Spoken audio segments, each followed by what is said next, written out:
ginagago nila sarili nila. Mm.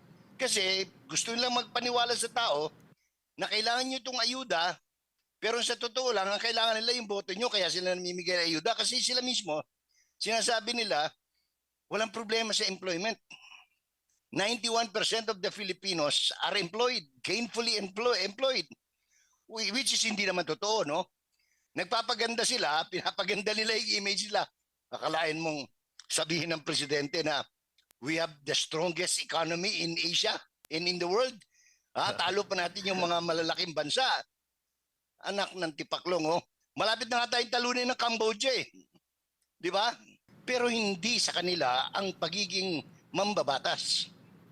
Oh. Yes. Sir, Tingnan mo, mag-aalal ka ng katulad ni Paduano, walang ibang ginawa yan kundi mag-contempt.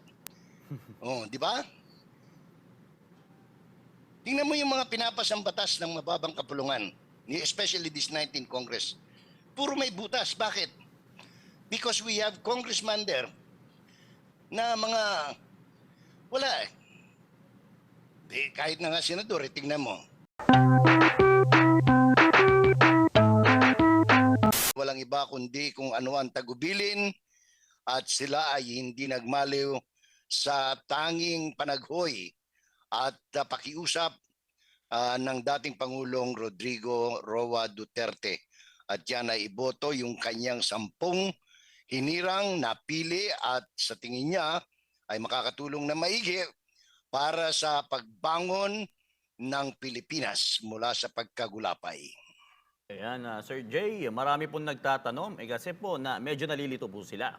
Kasi meron pong 10 na iniendorso ang ating former president at may plus 2 pa. At may plus 2 rin sa kanyang anak na si Vice Presidente Sara Duterte. Sir Jay, anong mas mainam daw gawin ng ating mga kababayan? Manatili ba sila sa 10 o kinakailangan po nila magdagdag? Wala namang masama kung kumpletuhin nila yung 12, no? Basta ako sa tingin ko, sinuri kong mabuti yung mga kandidato at tinignan ko rin yung wisdom ng panambitan ni Pangulong Rodrigo Duterte na sa tingin ko ay naaayon lamang, no, upang maampat ang lahat ng pang-aabuso, ng pagnanakaw, ng pagkulimbat at ang kawalan ng serbisyo sa mamamayang Pilipino. Kaya sa tingin ko ang pinakamaigi ay unahin muna yung 10, no? Hindi baling makalimutan nyo ng 2, ang importante makumpleto muna yung 10. Maraming nagsasabi, Sir Jay, na parang mas maganda daw na yung 10 lang daw dahil posible daw mahatak ang boto ng Duterte kung may idadagdag pang 2. Alam mo, ako realista ko, no? Kung ako lang masusunod, kung personal ko lang sana ang masusunod, isa lang ang iboboto ko. Lupit Isa lang. Sayang naman yung 11, Sir Jay. Sayang, pero gusto ko manali yung kandidato ko. Halimbawa, kandidato ko si Pastor Kibuloy. Maniniguro ako.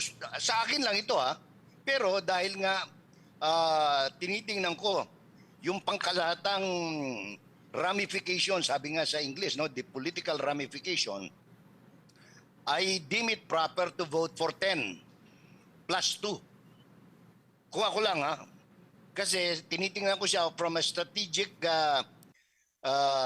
vantage point, no? Kailangan ng 12 na kaagapay dahil sa naging sarsuela yung ating kongreso nitong 19th Congress. Ito ay nakulapulan ng lahat ng kahihiyan at kahinaan, no? At kung titingnan mo, itong pinaka-worst na ginawa nila ay yung binalahura nila yung 2025 national budget. Yun ang number 1 na function ng Kongreso, and yet these very representatives of the people of their respective districts and the people of the Philippines, sila ang ginago nila ang sarili nila.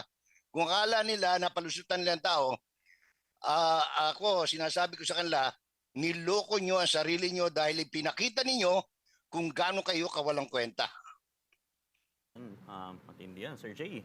Pero ano rin yung ma-advise nyo, Sir Jay, dahil marami ring iilan na nagbubulay-bulay pa kung sila ay boboto, especially sa abroad, dahil lagi po nila sinasabi, nako, magkakadayaan na naman yan. Ganyan-ganyan. Ano po masabi nyo sa mga iilan sa ating mga kababayan na nasa ganun, nasa Lahat ganun naman ng eleksyon, lahat ng attempt ng pandaraya ginagawa. Pero nagkaroon na tayo ng karanasan na kahit na inattempt ang pagdaraya dahil nanindigan ng Pilipino, sabayang lumabas at bumoto para sa pagbabago noong 2016, napatunayan natin na hindi kayang talunin ng pandaraya ang tinig at paninindigan ng Pilipino. In other words, pakita natin sa May 12, doon sa mga hindi pa nakaboto, no, na the power of the people is stronger than the people in power. Kasi ano lang yan eh, tayo ang malinaw eh. Tayo ang may kapangyarihan pagdating ng eleksyon. Kita mo nga, lahat sila nagti-t-shirt kunyari, kumakain sa takip ng kaldero, sa anong pangalan nito? Sa dahon ng kinakain yung dahon ng saging. No. Tapos tumitingin sa, uy, bundok. Wow. Oh, di ba? Kaya nga, Sir. Niloloko tayo nila kasi gusto nila na iboto natin sila. Kaya lang, mas matalino na tayo ngayon. Nakita mo nga eh. Tingnan mo gaano anong tawag nito? Gusto nila tayo lokohin eh. Ano sabi nila, MJ? Kaya daw may ayuda kasi kailangan ng Pilipino ng tulong, di ba? Naghihirap ang Pilipino.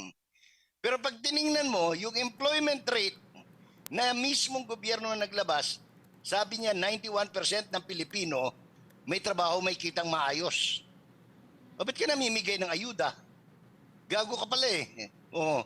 Ba't mo sinasayang yung pera ng nagbabayad ng buwis, ng taong bayan? Employed pala ang Pilipino, 91%, namimigay ka ng ayuda. Di ba tangat kalahati ka, gagot kalahati ka, di ba? Easy, Sir Jay. Easy. Hindi, ito kwentas klaras lang kasi kuminsan sobrang bait natin, hindi tayo pinapansin eh. Kaya paminsan-minsan, kinakailangan boboljakin natin. Hindi ko naman sila minumura ng ano eh. Sinasabi ko lang, ginagago nila sarili nila.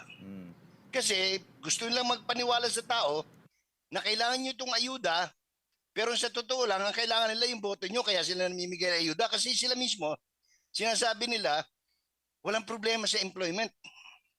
91% of the Filipinos are employed, gainfully employed.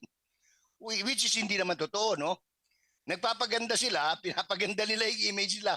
Akalain mong sabihin ng presidente na we have the strongest economy in Asia and in the world. Talo pa natin yung mga malalaking bansa. Anak ng tipaklong, oh. Malapit na nga tayong talunin ng Cambodia eh. Di ba? Yes. Tinalo na tayo ng Indonesia. Tinalo na tayo ng Thailand. Tinalo na tayo ng Brunei, ng Singapore, ng Malaysia, ng Vietnam. Tayo pag gumawa ng kalsada ng Vietnam, after the the US Vietnam War. Di ba? Tayong gumawa ng mga tulay nila.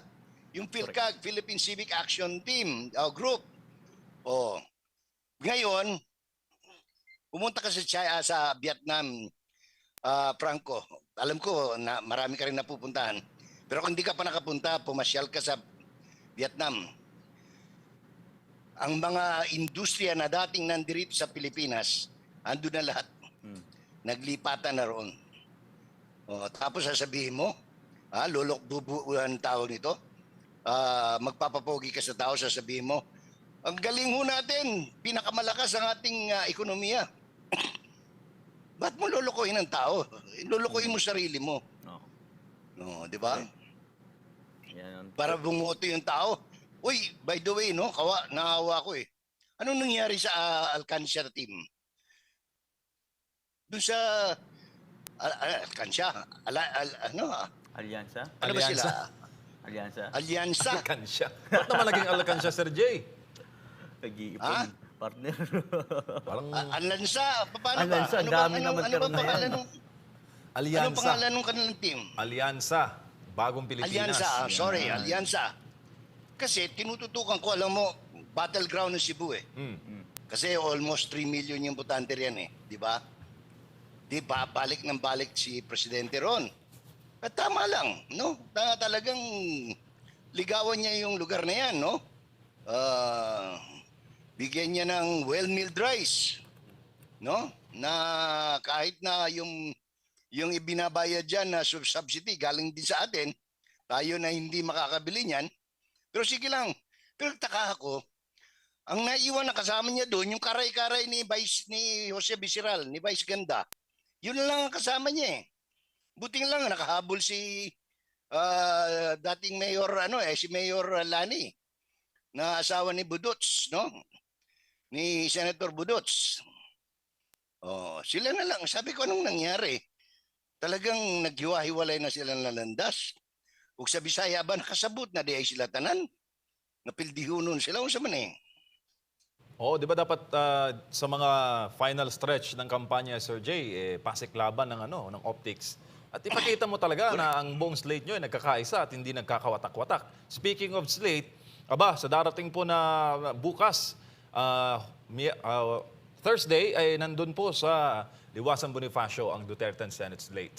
Para po sa Doon ang meeting di Avance. meeting di avance naman, Sir Jay, bukas. Dito sa Davao naman doon sa Rizal Park as usual ang meeting di Avance, kaya yung pinag-isa na lang namin yung meeting di Avance rito imbis na meron sa capital town of Digo City, sa Tagum City, sa Malita, sa Davao Occidental, sa Nabunturan, sa Davao de Oro, sa Mati City, sa Davao Oriental, isa na lang, one Davao na lang ang meeting di Avance para na sa ganon. Ug sa Bisaya pa makabungog ang tingog sa mga Davaoenyo, no? Para sa meeting di Avance. Tsaka, Sir Jay, gano'n ka-crucial yung Maynila? Kasi kung babalikan natin yung 2016 campaign, Quirino Grandstand rin si dating Pangulong Digong, nag-meeting di Avance. Ito, mga senatoriables na endorsed and certified niya. Wala mga kampanya. naman presidential ngayon eh, no? Pwede na yan sa Liwasan Bonifacio. Basta Manila. Pwedeng Liwasan, pwedeng Quirino, pwedeng doon sa May Tondo. Pero tapos na yun eh. Tapos na ang Tondo. Nandun na lahat. Talagang umaapa yung tao nung dumating si Vice President Inday. Nagpunta na rin sa District 6. No? So, ang pinal, Tondo. Alam mo bakit? Significant dyan, MJ. Sapagkat ang Metro Manila doon sa hindi nakakabatid is populated 68% by Visayans. Hindi nyo alam yan, ano? 68% ng nanunuluyan at nakatira.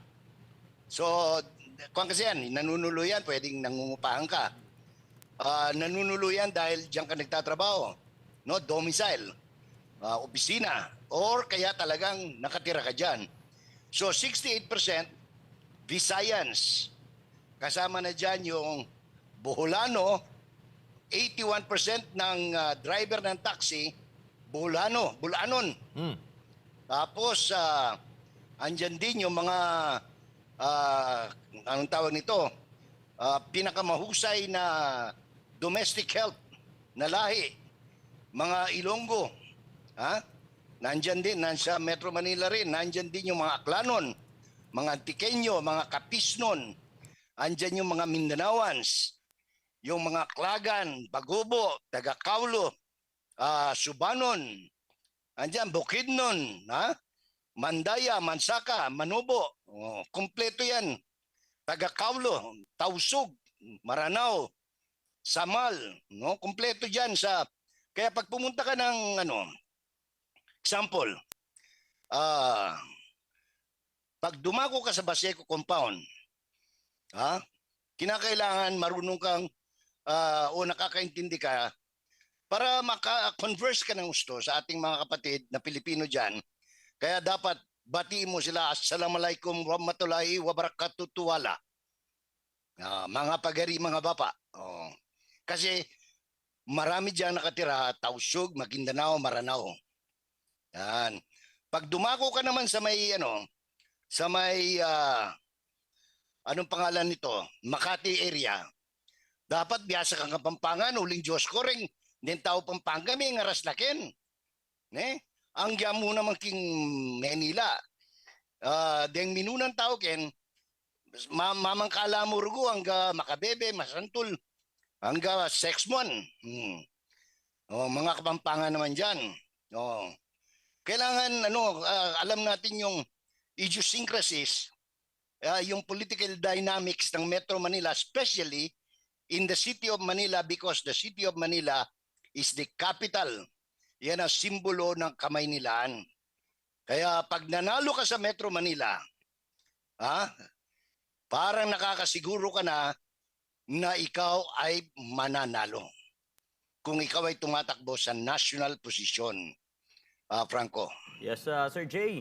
Gusto ko lang pong balikan din yung nabanggit niyo po kanina patungkol sa mga botante. Kasi we are expecting na talaga namang intellectual voters na po ang mga kababayan natin ngayon.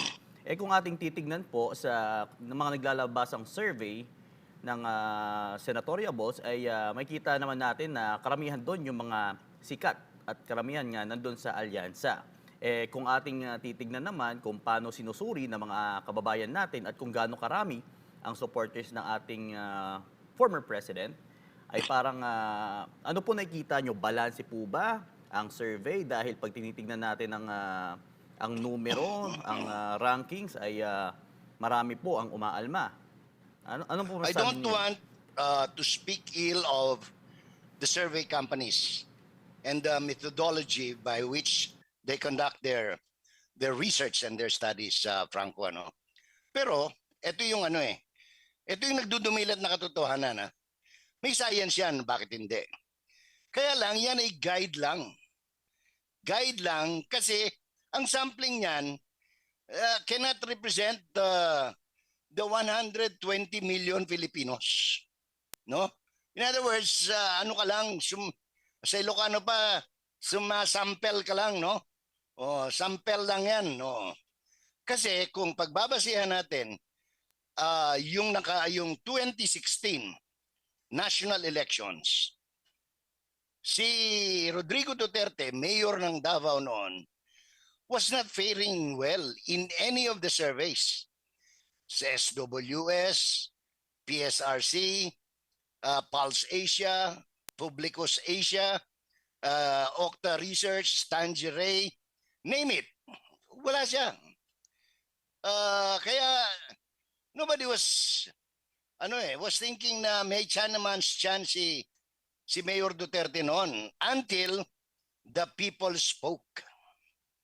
And the very barometer dahil dun sa tanong ni MJ is nung mahigit 1 milyon ang tumungo sa Quirino Grandstand on the last day of the campaign period, yung meeting di Avance.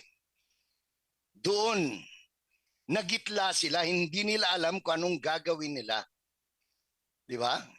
In fact, talagang sa Bisaya pa nakaminos yun. Kay, imagine, nagbayad yung tao, hindi nila in-air yung commercial. Ha? Hindi nila in-air. Kasi tatalo naman yan, pagkakakwartaan na lang natin. Why? Because traditionally, ginagamit yung mga, sabi ko nga, no offense meant, no? Ginagamit yung mga survey studies na ganyan, group. Yung iba dyan, lamesa lang ginagawa. Yung iba talagang ginagawa, nag-iikot. Para nang sa ganon, madala sa tinatawag nila sa political science na bandwagoning. Yung sama, kuyog ka sa panun ba, o sa Bisaya pa. Ha? Sumama ka, no? Sumakay ka. At ang may pakana niyan, siyempre, yung mga oligarko, yung mga may-ari, especially the corporate media. Ano ba yung corporate media? ABS-CBN, TV5, GMA7, yung mga networks. Kasi ito'y pag-aari ng mga oligarko. The Lopezes, the Aboitis, at kung sino-sino pa. Kasi meron silang vested interest. Kumbaga nakataya sila. Ang problema, nagising na ang tao. Iba na ngayon eh. Wala na ho yun. Meron ng tinatawag na new media at yan ay hawak mo. Hawak ninyo. Yang Android, yang telepono. 79 million tayo, meron tayo nito. Dito natin nalalaman kung ano ang mga nangyayari sa lipunang Pilipino. Kaya it is not safe for candidate. Kasi pag titignan mo ngayon, MJ, ha? Sino bang mga nasa 1, 2, 3, 4, 5? Pangalan ni Ano muna, si Bongo. Eric Sylvester. Okay. Di ba? Tulfo. Ben Tulfo, Tito Soto. Di ba? Lito Lapid. Willie Revillame. Oo.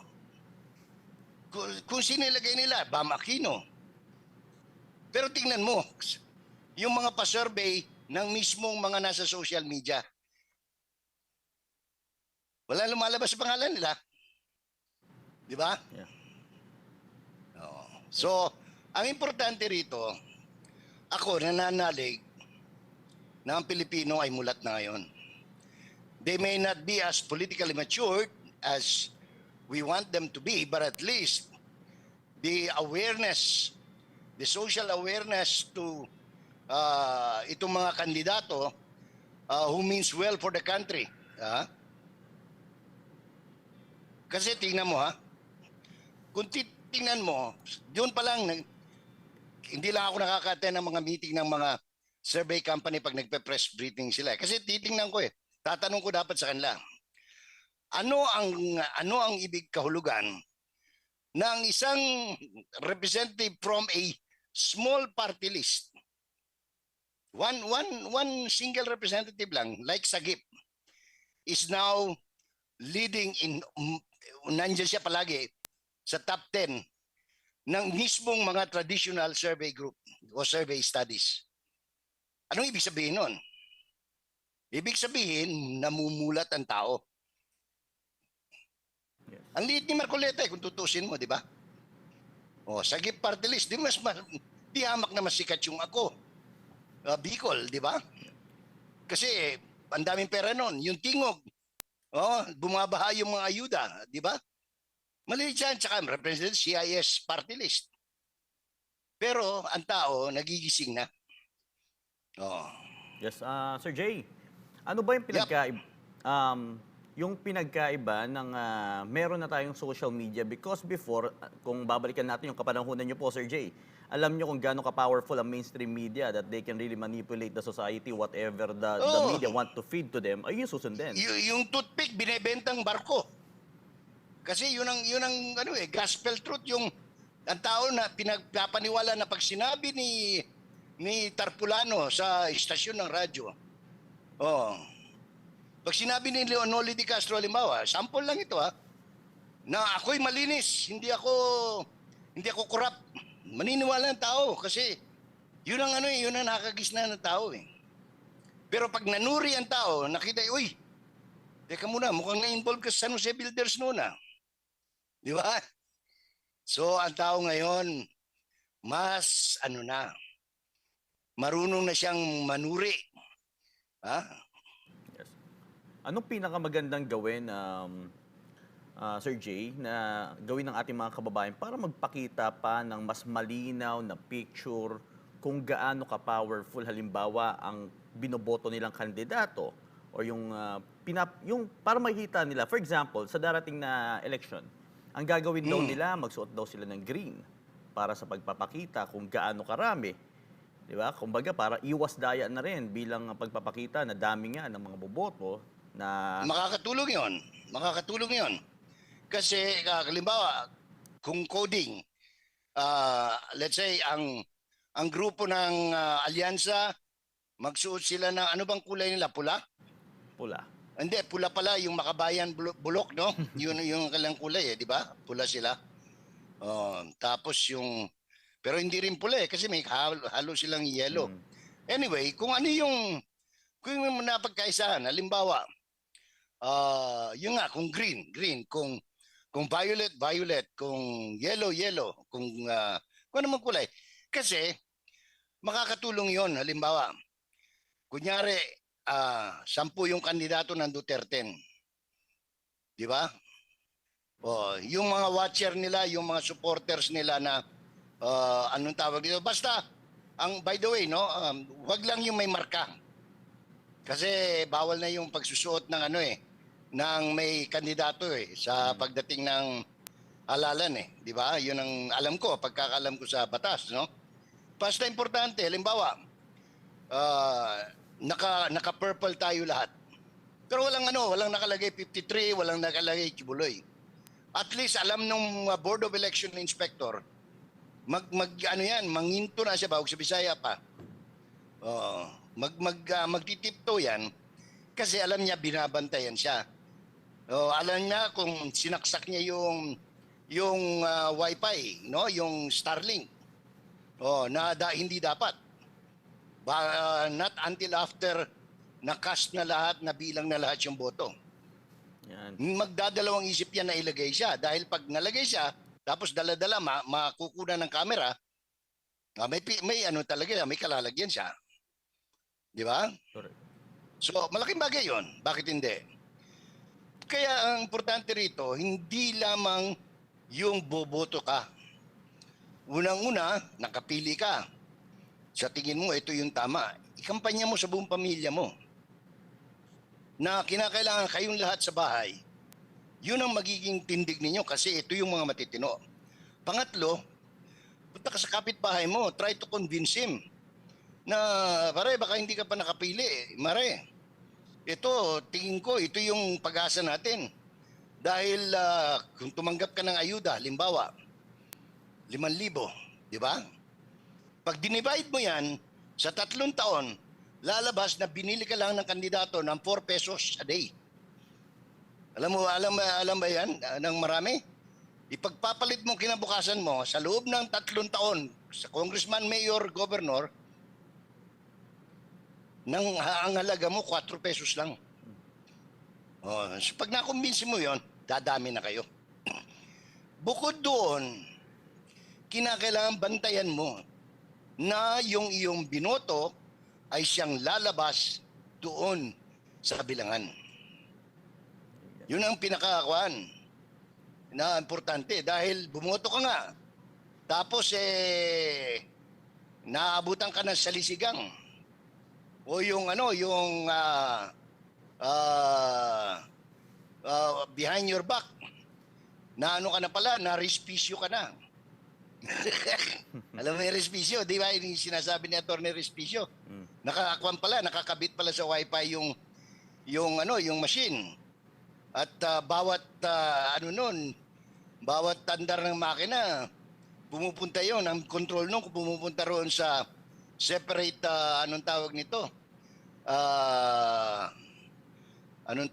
yung pinupuntahan ng bilangan bago pumunta sa COMELEC. Huwag natin hayaan mangyari yun. Pero tingin Sir Jay, ang election ngayon, sa iyong forecast is mas magiging peaceful sa intansya, sa mga nangyayari ngayon? Except for a few areas na like halimbawa yang lugar ni Executive Secretary Bersamin. Ewan ko kung siguro lahat ng tao riyan pinaglihi sa sa sama ng loob. Dahil lahat ng ito lang bago lang, di ba? Merong inambush. Naka bulletproof. Yung tarantado at kalahating pulis, sinabi niya, hindi, huli namin yung driver mo. Di ba, gagot kalahati. Yung inambush yun ang inuhuli. Yung mga ganon, notorious because the mismong leaders in their community allow it and the people allow it. Yun. Pero by and large, meron man mga isolated cases yan. Like dito sa amin, ang tagal ko na rito, 50 anyos na ako dito sa na nagmamanman sa eleksyon. Wala pa akong nakitang gulo dito sa aming baryo. Nagsimula ako rito, bantayan ko, mga 158 lang yung bumoboto. Ngayon, 5,000 na sa aming baryo. No. Yan. Kasi nakikita natin, Sir Jay, no? sa kasalukuyang kaganapan ngayon sa ating bansa, yung di natin inaasahan yung pagsirit ng taas ng kriminalidad. Yung crime rate ngayon, which is sinasabi nila hindi totoo ng ating pamahalaan. Bumalik ang bato eh. Yun Pag nga, bumalik exactly. ang bato, talagang magulo. Kasi isa yan sa tinitignan natin ngayon kung gaano kataas yung, especially yung bato, yung bentahan, which is nagagamit yan as drug money. Especially for the Ginagamit candidates. sa Alam na, politika yan, oo. ganito yung kalakaran yan. So, yun yung bagay na tinitignan natin, what are we expecting? Dahil alam natin, tumaas yung droga, tumaas yung kriminalidad, ano kaya ang mangyayari sa election? Especially, ngayon nakita natin may tumatakbo pa na minsan nang ikinulong dahil nga sa kasong illegal na droga na nagsasalita pa against kaya Kong Gomez.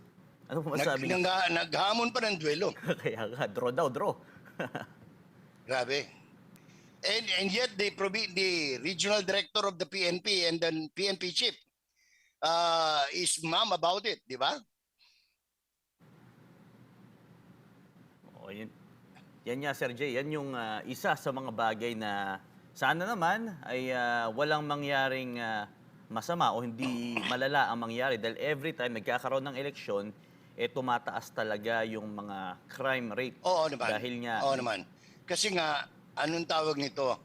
Yung number one, from a sociological standpoint, yung nag-aaral ng sociology, ito ay ano pa ibig sabihin, hindi pa natin naabot yung antas ng political maturity na anong tawag nito, na hindi na tayo, yung talagang tayo mismo individually, we don't rely on TV ads, radio ads para makilala ang kandidato. Talagang merong mga house to house, may mga town hall meetings. yes. Doon natin na susuri natin ang gusto. At tayo mismo as an individual, we debate among ourselves yung qualifications, yung karanasan at yung kasanayan ng kandidato na halimbawa, ito pinag-uusapan natin Senado, Kongreso. Pagpapanday ng batas. Ang dapat ang central focus ng tao, ito bang kandidato numero ganito? Ito ba ay merong sapat na legislative agenda, plano na gagawin niya pag siya ay nahalal na bilang mambabatas? Hindi po ito pahalalan ng mayor, hindi tayo naghahalal ng, yun sa mayor yan, sa gobernador, yung natulungan yung mga nasunugan, yung mga ganyan. Trabaho ng mayor yan, trabaho ng gobernador. Pagka ang pinag-usapan, congressman, party list representatives, at saka senador, dapat dyan yung karanasan. Kaya ako, no offense, kaibigan ko si Willie Rebillame, pag pinapanood ko yung kanyang ads, naiiling ako kasi mahusay, matulungin yung taong yan. Pero hindi siya qualified. Kasi ang pagsasabatas, ang pagpapanday, kailangan diyan kailangan diyan mapanuri ka, mahusay ka sa research, mahusay ka sa planning, meron kang vision. Kung anong gusto mong gawin. Hindi pwedeng kumuha ka ng staff para gumawa ng trabaho mo. Hindi naman silang harap doon sa plenary during the discussion, during the committee hearing. Huwag niyong gayahin si Lito Lapid. Magpapacheck ng attendance alas 4, alas 4:15, wala na riyan. No? Kasi wala naman siyang abilidad to participate in plenary sessions. Yes. Matinong tao yan, mabait, matulungin. Pero hindi sa kanila ang pagiging mambabatas. Yes. Sir, Tingnan mo, mag-aalal ka ng katulad ni Paduano, walang ibang ginawa yan kundi mag-contempt. Di ba? Tingnan mo yung mga pinapasang batas ng mababang kapulungan, especially this 19th Congress. Puro may butas. Bakit? Because we have congressman there na mga wala kahit na nga senador, tingnan mo. Wala yung malayo doon sa panahon nila, Jovito Salonga, Arturo Tolentino, Jose W. Chocno, di ba? Lorenzo Tañada Sr., Arturo Tolentino, yan ang mga Jose Roy. Ah, Yes. even Ninoy Aquino, they were good. Marcos, Ferdinand Marcos Sr., they were good. Sudado Macapagal. Talagang meron kang kami noon when we were covering Senate, Franco, alam mo, ultimo yung draft, inuuwi namin yun. Nung kanilang mga privilege speech, tsaka yung mga interpellation nila. Kasi marami kang matututunan eh. You become good. You become a better person. Ngayon, anong matututunan mo? Di ba? Yes, puro paglabag. Wala. Tapos magkahamon ng suntukan si Mates at saka sino pa yun? Anak ng tokwa, oh. Yes, pero Talagang, Sir Jay, banggit ko lang itong usapan. Siyempre, nakikita natin na hindi natin inaasahan yung biglang pagpalo rin sa pagkilala kay Pastor Polo C. Quiboloy. Dahil marami nga tayo nakikita, especially sa mainstream media, at sa ilan pang social media, na which is mga kabataan at kung ano-ano pa, na namulat sila kung sino si Pastor, di ba? Merong nga naglalabasan dyan, akala mo, it's a joke. Kasi kilalang vlogger to sa ibang larangan, which is kabaliktaran pagdating sa politika. Pero nakilala rin nila si Pastor. alam mo, nag-uusap kami kahapon ng mga bata, mga volunteers, no? Sabi ko nga, merong mga, ano pa talaga, yung mga, ang lupit pa mag-comment sa mga comment section, no? Na mga post. Tapos makikita mo, ano pa sila, they belong to religious organizations. Yung wag niyong intindihin yan, yung iba, inggit yan. Sakit ng Pilipino yan eh. Kasi nainggit siya, halimbawa, pastor siya ng iglesia ni Bato, di ba? O iglesia ng Caldero, di ba? Ito, ang galing ito, ang dami na, ang laki na ng simbahan ito, ilang taon lang. Tapos ngayon, magiging senador pa. Ay, hindi natin, anuhin natin ito. Sakit ng Pilipino yun, yung gusto mong hatakin yung tao. Pero, ang maganda, mas marami yung namumulat. Kaya nung mag-ikot kami sa palengke rito, sa mga bus terminal, ultimong mga vendors, dahil boboto namin yan. Bakit? Kasi nakita namin, may plano pala siya sa mga OFWs.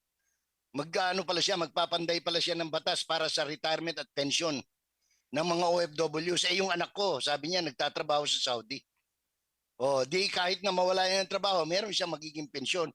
Yung mga ganun, very tangible, Franco eh. Tapos kung ikaw, katulad namin, taga-bukid kami, taga-probinsya, yung iba, they cross rivers to get into the school. Nung narinig nila kay Pastor, yung sinabi niya tungkol dun sa kanyang plano sa edukasyon, na gusto niya yung sistema sa Jose Maria Foundation, College Foundation, ay gusto niya palawakin especially in areas, in villages. Ang laking bagay niyan. Ibig sabihin, kung ikaw anak ka lang ng kasama, alam mo yung kasama, MJ? Ano yun, sir? Tinatrabaho mo yung lupa na may lupa. Tapos you only get a certain percentage. Ngayon, pwede ka na palang magpaaral ng doktor kahit wala kang pera dahil magbubukas ang mga pintong ito. May mga existing program na yan, Ched, i-magnify yan, palalakihin yung programa, kung sakali at mahalal si Mr. Quiboloy, si Pastor, hindi ko naiisipin yung anak ko na gustong maging abogado o maging doktor. Kasi may chance na siya. So yung mga bagay na yan, pag nakikita ng tao, it becomes doable, no? Doable. Kaya palang gawin. Kasi imagine mo, noon, sabi na, wala na tayong pag-asa. Kalbo na yung mga bundok natin, landslide dito, soil erosion doon. Wala na tayong chance, hindi mapapaganda na.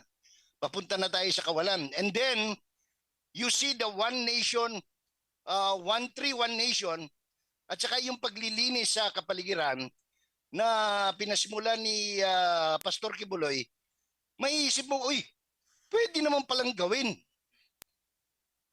Kung gugustuhin.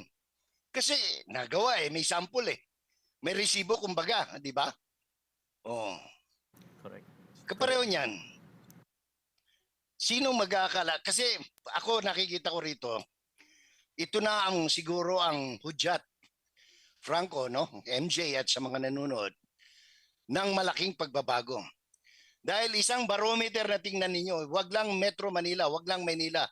Ang tingnan ninyo ang Cebu ngayon. Di ba? Sino mag-aakala na yung turing niya sa sarili niya, sila na may-ari ng Cebu, sila reyna, ngayon, ah, malamang-lamang isang ordinaryong OFW, dating OFW, baka yun ang maging gobernador ng Cebu. Oh, di ba? Oh, kasi nagbabago ang panahon eh. Kaya wag tayong mawala ng pag-asa na sabihin natin, oh, wala na i-asenso Pilipinas. Ako, hindi ako nawawala ng pag-asa. Alam mo bakit, Franco? Yes. Because ang pananalig ko, ang paniniwala ko at I believe in it, I have faith in the Filipino kasi marangal ang Pilipino. Hindi likas na masama ang Pilipino, marangal siya.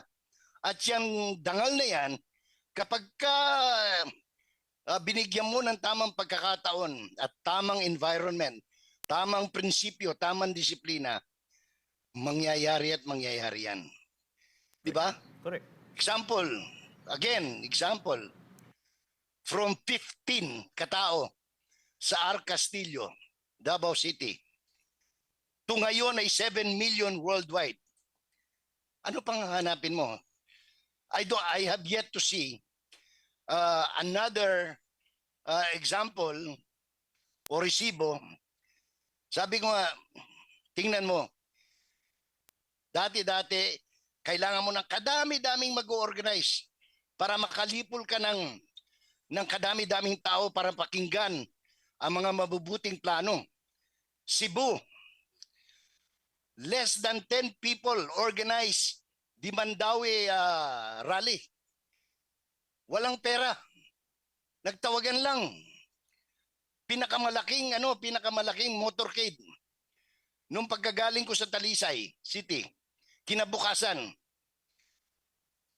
inorganize nila yun ha.